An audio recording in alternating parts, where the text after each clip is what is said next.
All right, everybody, welcome to this week's Wednesday webinar. My name is Allison McWilliams, and I'm so glad that so many of you have made the choice to join me today for one of my favorite topics, mentoring and management, leading people and teams effectively.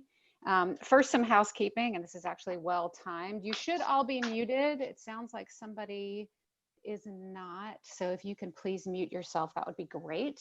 And your videos are turned off intentionally. Let me see if I can. There. Sorry about that. If you have issues or questions as we go, I would ask that you put those in the chat box.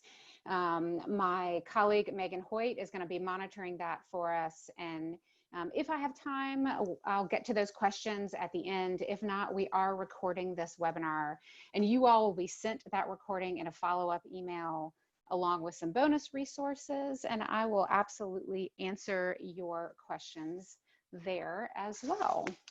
So before we get started, here we go. Let me introduce our team. So you see me there on the left, as well as my colleagues, Lauren and Megan. In our roles, we support students, faculty and staff, and alumni, and lead two offices, the Mentoring Resource Center and the Alumni Personal and Career Development Center here at Wake Forest. And today's topic provides a nice bridge across that work, which is something we always love to do. And you see on the screen there our two websites and all the ways to connect with us, which we hope that you will do. Okay, so what are we talking about today? Obviously, in the now less than 30 minutes that we have, this is not going to be everything there is to know on management. But I fundamentally believe that there are great strategies, tools, practices of mentorship that we can incorporate into our management style, no matter what that style is, to do that work more effectively. And so I'm hoping to provide some great takeaways that you can use there, but also for those of you who may be joining us saying, listen, I'm the manager of nothing, I do not have that role. I also hope that you have some great tools and resources that you can use moving forward. Specifically, in a moment, we're going to look at some challenges to effective management. Why is this work so hard? And just do some level setting about what do we mean when we say mentorship? What do we mean when we say management? And then we're going to look at some research around employee engagement and really think about why that matters so much. And then really spend the bulk of our time looking at 4 strategies for leading people and teams effectively and some tools and resources for you to take away and use. Okay, so why is management hard? Why is it, sometimes frustrating and overwhelming and challenging, and can sometimes feel like this person on the left here, on this calendar to nowhere. On this ladder to nowhere. There's a lot of things that you can put on this list, but here are just a few of the things that I would identify. So first of all, we generally speaking move from individual contributor to people manager, right? We get promoted up into these roles. And there's really nothing about being a great individual contributor that makes us a great people manager. They're two very different roles. And so what happens is we move people into these roles and we don't give them the tools that they need to do this work effectively. We don't provide any great training and give them what they need to do this work successfully. So, if we think about it, right, like they're rarely do a huge cohort of people promote into management roles all at once. And so generally speaking, there's no, management training that we go to, there's no great onboarding that happens or orientation into these roles. Another piece of this is just the organizational hazing that can often happen when we do this work. And what this looks like is, I had to find my way. I had to figure out how to do this successfully for myself. So you should have to do that too. Nobody showed me anything of how to do this, so you should learn the ropes on your own as well. And let me just say right here that if you are sitting there saying, yeah, that sounds pretty right, that sounds kind of like me, let me say very clearly, stop it. There is no value to be gained from treating people this way. It is hugely detrimental to organizations. It is hugely detrimental to people, and it doesn't do great work. And then we don't also spend a lot of time talking about the why. So there's a pretty big assumption that is made that we should all want to move up within organizations, and that this is what success looks like. So, we might like to think that our organizations are pretty flat, but generally speaking, we still all work in traditional hierarchies. And what that means is there is one position at the top. And when we define success within organizations as getting to the top, and there is only one position there, what that means is we have set up everybody else within the organization for failure. And so we have to redefine what success looks like and what it means to do this work, and that we need people at all levels of the organization for them to operate successfully. And so all of this has great impacts on the people within organizations, on managers themselves, and ultimately on the culture of the organization. So, like I said, I want to do a little bit of level setting before we move forward, because mentoring isn't management. These are very different roles, and they have different ways of approaching work. So what is mentoring? This is how we define mentoring out of my office. It is a purposeful and personal relationship in which a more experienced person provides guidance, feedback, and wisdom to facilitate the growth and development of a less experienced person. So mentoring is all about individual learning, individual growth and development, and really supporting that path of that individual, whether you're calling it the mentee, the employee, however you want to define that. So I went and just grabbed a couple of definitions off the internet around management. You can find all sorts of them there, but I liked these two in particular. So what is management? The process of dealing with or controlling things or people. Management includes the activities of setting the strategy of an organization and coordinating the efforts of its employees to accomplish its objectives through the application of resources, including financial, natural, technological, and human resources. So mentoring is all about individual growth and development. Management is all about success of the organization, and there's a fair amount of power and control that is caught up in that. But if people don't feel supported, if they don't feel engaged with the work that they're doing, no amount of power and control is going to help you to achieve the goals of your organization. The bottom line is an engaged workforce is always more likely to do the work to accomplish your goals.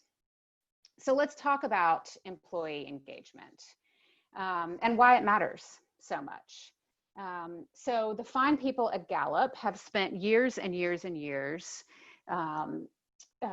researching employee engagement and collecting all sorts of data to try to assess what does it mean, how do we define it, why does it matter? And through the years of doing that research, they've created this typology of definitions of engagement. And so what they have found is that there are three types of employees. So you're either engaged, not engaged, or you're actively disengaged. So engaged employees are ones that show up every day with passion, they're connected to their work, they're really seeking out ways to drive the organization forward. Not engaged employees, they're kind of checked out, they're showing up, they're doing the work, but they're not connected. They're certainly not passionate about what they're doing.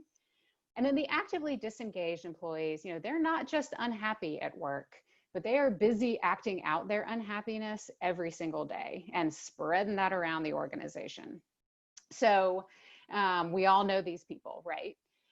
So Gallup identified this, and then they said, okay, if we know that there are these three types of employees, can we figure out how many of each that we have? And so every few years, they do this massive survey to look at this. I think it's going to be really interesting a couple of years from now to see what this looks like in a post-COVID world, right? But in their most recent data, what they discovered was roughly 13% of US employees fall into that actively disengaged category. So that's not too bad, right? 34% are engaged, which leaves about 53% in that not engaged category. So another way of thinking about this, you can look around your organization and think only about a third of the people here are truly engaged at work. So that's kind of a downer, right? But then, and this is my favorite part of this entire research, Gallup said, okay, can we identify the things that great managers do that lead to more engaged workforces? In other words, can we do something that helps people move out of that not engaged, actively disengaged category into the engaged category? And here's what they found. It's just 4 things. Great managers care about their people's success, strengths, and contributions. They empower their people to make a difference. They help their people build individual development plans, and they define expectations in realistic everyday terms. So, seems kind of simple, right? But clearly not a lot of people are doing this work because we only have a third of the people in that engaged category. So my favorite part of this is absolutely the work that great mentors do as well. So while there are these really fundamental differences about the goals of mentoring and the goals of management, we can find some great alignment between the strategies that actually will help us be better at management if we incorporate some of these tools and practices. Now, before we look at that, let me be clear that I don't want you to leave this thinking, well, Allison just said that I need to go be a mentor to all the people that I'm managing. I am absolutely not saying that, and I would actually never say that. What I am saying is, I would like for you to think about, are there a few of these tools, these practices that I could pick up and start to try to use in my management to do that work more effectively? Okay, so here's where we're going to spend the rest of our time. Care about people's successes, strengths, and contributions. So great mentors use question-based conversations to do this work, and we're going to take a look at that. Empower people to make a difference. How do you connect the work to their meaning and purpose? Proactively build individual development plans, creating ownership for the work, and then defining expectations in realistic everyday terms. What does it mean to provide clear direction? Okay, so number 1, care about people as people. So the Hall of Fame NFL coach and now commentator Tony Dungy has this great book called The Mentor Leader, which I highly recommend. And one of the things that he says in there that I love is you can't mentor from a distance. You can't manage from a distance. So what does that mean? You have to get to know your people as people. And what great mentors do is they have regular, ongoing, intentional conversations using great open-ended questions to really get to know people as individuals, get to know their strengths, their interests, their challenges. Great mentors ask a lot more questions than they provide answers, because they are always in that place of, I'm not here to fix your problems for you. I am here to ask another question to help you think about how you might solve your problems for yourself. Because remember, mentoring is all about the learning and the growth and the development. This also connects pretty explicitly to the annual performance review process. And, we all hate the annual performance review process. And one of the reasons for it is because it really highlights when our managers have no idea who we are and what we've been doing all year, because it's the first time they have sat down with us and had this kind of conversation with us. In your annual performance review, you shouldn't have to ask your people, what have you been working on? What's been giving you frustration? Where have you been incredibly successful? What aligns with your strengths and your interests? Because you should be having those conversations all year long. There's a man by the name of Marcus Buckingham who was one of the leads on all of that Gallup research. And one of the things that he says that I love is that good managers play checkers and great managers play chess. And what he means by this is good managers look at their people as being pretty much interchangeable. They all come to the table with the same set of strengths and skills, and they can be moved around as such. Whereas great managers look at their people as individuals with individual strengths and skill sets, and that they should be used throughout the organization based on those strengths and skill sets. And I love that way of thinking about it. He and a gentleman by the name of Kurt Kaufman wrote a book called First Break All the Rules, What Great Managers Do Differently, which I also highly recommend. It goes into all the research behind the Gallup stuff.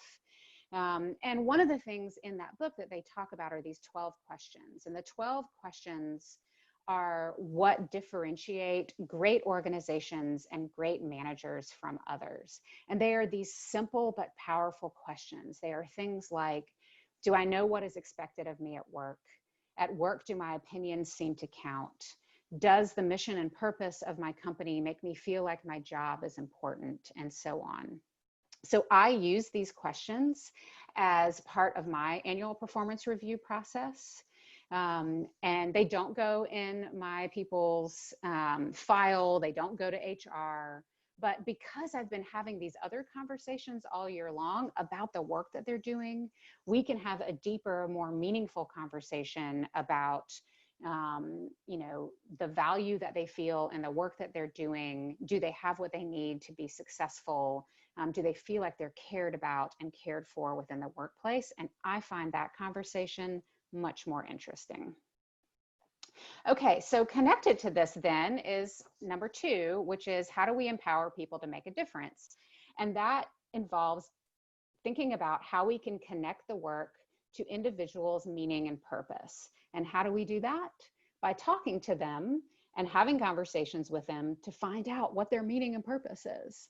So if you have ever taken any kind of workshop with me, any sort of training with me, you have probably heard me talk about this research because I'm a little bit obsessed with it. So about 25 to 30 years ago, a group out of Yale did this pretty groundbreaking research where they discovered that there are 3 primary orientations to work. You're either working a job, you're pursuing a career, or you're following a calling. So what does that mean? If you're working a job, your job is a means to an end. So you may have something that you are passionate about outside of work, and the job is just providing the income that you need to pursue that. You might be paying off student loans, you may be putting kids through college, but the job is just a job. People who are pursuing a career are motivated by the climb. So they want higher authority, responsibility. They're looking for promotions. They want to climb that ladder. And that is why they show up to work. And people who are following a calling are really motivated by mission-centered work. And what's important here is to note that there's no value judgment in that. It's however they define mission-centered work. But there's not a lot of daylight between their personal identity and their professional identity. So a few things about this. First and foremost, these can change over time. So, when you start off in your career, you might be really career motivated, and then later on move more into job or calling. You may flex back and forth at different seasons of your life. And also there is no one right orientation to work. what is important is figuring out what is the right one for you and how it may or may not align with the work that you're currently doing. And for those of us in management positions, we have to then figure out what are our people's orientation to work. So if I am showing up to work every day because I am just so motivated by the mission and the purpose of the work that we do, and I jump out of bed every day thinking about that, but the people who work for me are really more in this job and career buckets, I can't manage them thinking that they also are connecting to the mission in the same way that I am. And that is an important thing to figure out. So how do we connect the work to their meaning and purpose will drive employee engagement. Okay, number 3, create ownership. So mentoring relationships are goal-oriented relationships. Remember, it's always about the individual learning. So great mentors ask these questions: where do you want to go, and how can I help you get there? So this piece is about thinking about how you can help your people create individual development plans. Now, that's not performance plans. These aren't punitive, but really thinking about, whether it's part of your annual or quarterly, whenever you do it, goal setting process. Is there a section of those goals that's really about them saying, these are my personal professional goals that I want to work on? But more than anything, it's again, sort of getting to know your people to say, what are your strengths? What are your interests? What are those places that you want to grow and develop and learn more about? And how can I help you do that? Now, just because you want something doesn't mean that you get it, right? So, work is work, and there's not always a perfect alignment with these things. But, you may have someone who says, I motivated by work that connects to social justice, right? And you may be saying, well, the work of our organization is not to do social justice work, but perhaps we can have you lead a committee to think about how those topics impact the work that we do. Or you might have someone who just gets really fired up every time that they get to do something creative. And they approach work in a completely different way in those moments. So let's figure out ways that we can have you do more creative types of work than stuff that's not. So again, right, we're going to play chess and not checkers.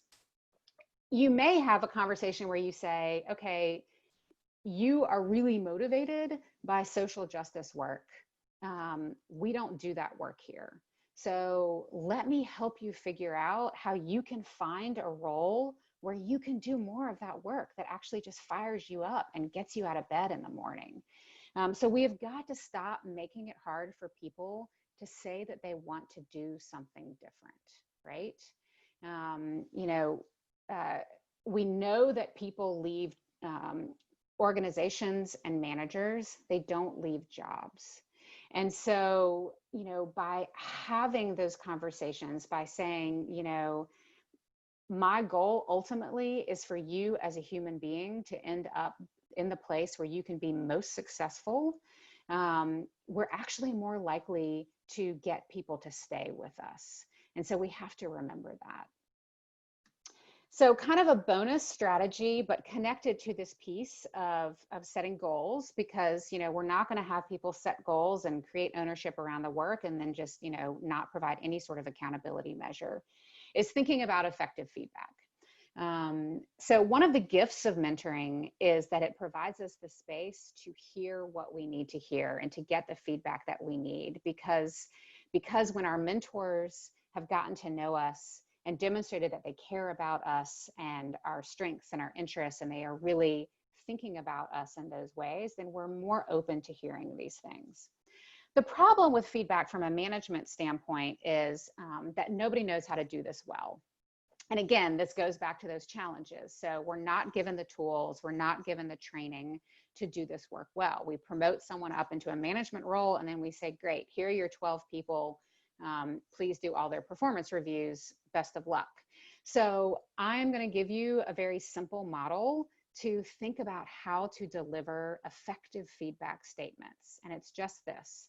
You want feedback to be immediate, objective, impactful. So immediate. You want feedback to be delivered as close to the behavior or action that you are discussing as possible. Now, that doesn't mean that as soon as you have a thought, it comes out of your mouth. You might need to take a week and think about it. You might need to gather some more data, but we don't wait 6 months to tell someone that they're doing great work. We don't wait 6 months to tell someone that they're not doing great work. This is the problem, again, with the annual performance review, right? So we want the feedback to be immediate. We want it to be objective. So we want it to be focused on observed behaviors and actions. Now, no interpersonal conversation is ever going to be fully objective. But if you keep the feedback focused on observed behaviors and actions, as opposed to, this is just how I feel about you, then you keep the feedback more in that objective space. And then impactful is simply, what was the impact of this behavior on yourself or on others? So a couple of examples. Yesterday in our team meeting, when you were on your phone, it conveyed the impression that you were not interested in your colleagues and their work. So it's immediate. This was yesterday. What was the behavior? You were on your phone. And what was the impact? It made us feel like you didn't care about us. And then you can have a longer conversation about that. Now, we also want to make sure, we tend to think about feedback as always being focused on the critical, right? The negative, the things you need to improve. But we also need to do a good job of giving people the positive reinforcement that they need as well. Because telling someone, you're knocking it out of the park feels better, but I also can't replicate that because I don't know what that means, right? So yesterday in our team meeting, when you volunteered to lead our design committee, it really demonstrated a commitment to our core values of collaboration and teamwork. Again, immediate, objective, impactful. Okay, so last one is provide clear direction. So just like we don't give new managers the tools that they need to be successful, we also don't give our people what they need to be successful in their roles. And nobody has ever done a worse job for having more information. So stop with the organizational hazing. Give people what they need to be successful. I came across a study that was looking at 400 companies that each had 100,000 employees or more. And what they found was that for these companies, there was an average loss of $62.4 million a year because of poor communication. And then there was another study done in 2019 that found that 80% of the US workforce would say that ineffective communication is causing stress in their jobs, which is up 30% from the year before. And 63% wanted to quit because ineffective communication was interfering with their ability to do their jobs. Now you might be saying, listen, it's COVID time, let them leave. It's a seller's market. But remember that replacing an employee on average costs 6 to 9 months of salary. So it's not really a great way of managing your workforce. I'm a really big fan of Brené Brown and love her book, Dare to Lead. And this quote is one of my favorites. So clear is kind, unclear is unkind. Feeding people half-truths to make them feel better, which is almost always about making ourselves feel more comfortable, is unkind. Not getting clear with a colleague about your expectations because it feels too hard, yet holding them accountable or blaming them for not delivering is unkind. Talking about people rather than to them is unkind. Clear is kind, unclear is unkind. So what I'd like for you to remember is that great managers set and communicate clear expectations. They set and communicate clear accountability measures, and they set and they communicate clear boundaries every single day. Okay, so I said a few minutes ago that you can't mentor from a distance, you can't manage from a distance, but obviously we're all doing that work right now. So what does this look like in this remote environment? Basically, you just got to ramp up all the intentionality. So increased intention in those conversations, those relationships, increased follow through and accountability, and increase that clarity of communication and direction. So don't assume that people know what you're talking about or know what your expectations are. And if you're one of those people who says, look, this is great, my manager is not on this webinar, so no one's doing this for me, do it for yourself. You can always do this for yourself. So take the time to really reflect on your strengths, on your meaning and purpose, how it is or isn't aligning with the work that you do. Set goals if nobody's asking you to, and really seek out feedback and ask for that clarity of direction that you need. It is always okay to ask for what you need to be successful. So we are absolutely out of time. So just a couple of final thoughts. So this is just a little insight into what we do over in the Mentoring Resource Center. And so I invite you to go check that out, and particularly our tools and resources page. For those of you who are not with Wake Forest, when you go to explore our tools and resources, you will see the opportunity to join our premium access site. And that provides all sorts of handbooks and guides and toolkits and conversation starters, and it's access for life. And so we would be happy to talk to you further about that as well. And then we invite you all to check out our Learn with Life After Wake platform, where you will find all of our webinar recordings, as well as the ones that are coming up in June. We've got videos there. We've got some great online courses. We have a new online course that is launching June 1st. That is based on a book that I wrote called 5 for Your First 5. That is for people making the transition from college out into the world after college. And so if you go to our What's Next page, you can find the registration information for all of that. And with that, I will say thank you for joining and being here for this conversation. We will send the recording to you along with any questions there were. We will answer those and also provide some additional resources. And I hope everyone has a great rest of their day.